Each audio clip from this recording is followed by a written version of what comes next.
of God? Because we had a long chat about this last time. I do believe, for what it's worth, I do believe in God. I do believe in an afterlife. I find it comforting. I also find, as I said to you last time, I find it explains things which are otherwise completely inexplicable.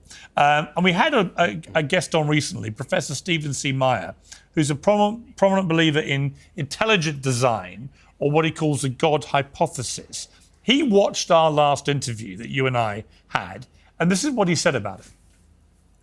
Dawkins wants to portray theistic belief as if it's equivalent to belief in fairies, and he'll concede that, well, it's possible.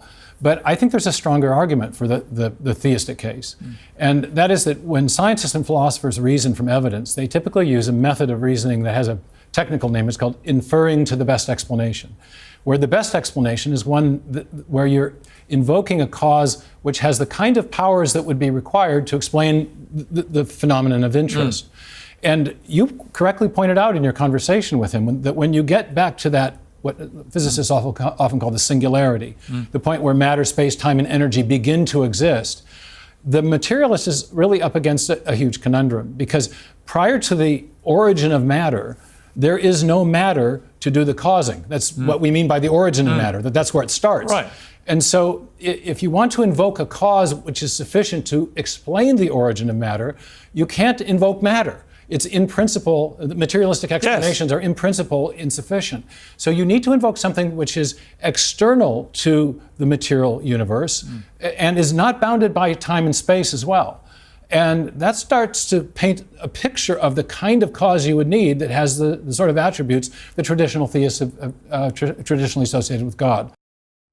Now, you see, Richard Dawkins, this is the nub of, I think, my whole issue with your position on this. And you can respond, obviously, to what you just heard in a moment. But given your new book is about the genetic book of the dead, and it effectively takes us from here to in perpetuity on a genetic trail where each part of existence feeds the next and so on. And I totally subscribe to that. The genome of every body and every organisation and so on creates, as you say, a comprehensive dossier on all the world as it moves forward. I get it. But when you go back to the very start, what is there before that? And that, I think I asked you last time, and Professor Meyer brought that up again as being the flaw in your position, which is what is there before it starts? What is nothing?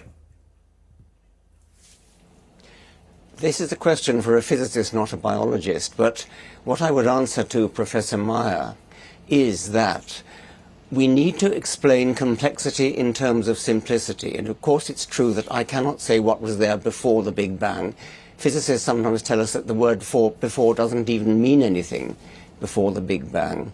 But whatever it was, it got to be simple. Doesn't it? You cannot suddenly invoke... Doesn't it have to?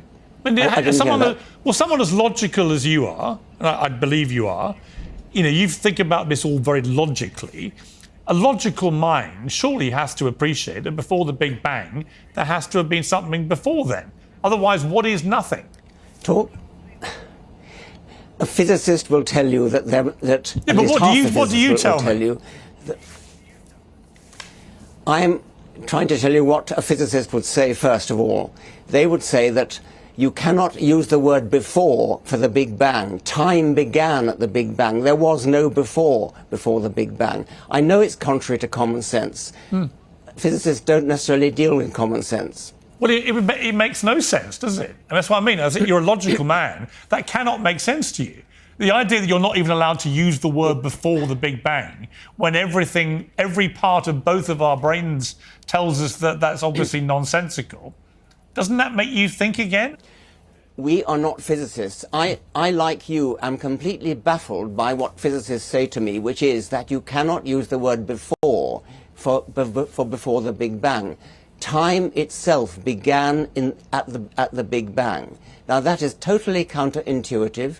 It's counterintuitive to me, it's counterintuitive to you, it's counterintuitive to Stephen Meyer, but we are not physicists. And you need to talk to a physicist. Talk to a physicist about that.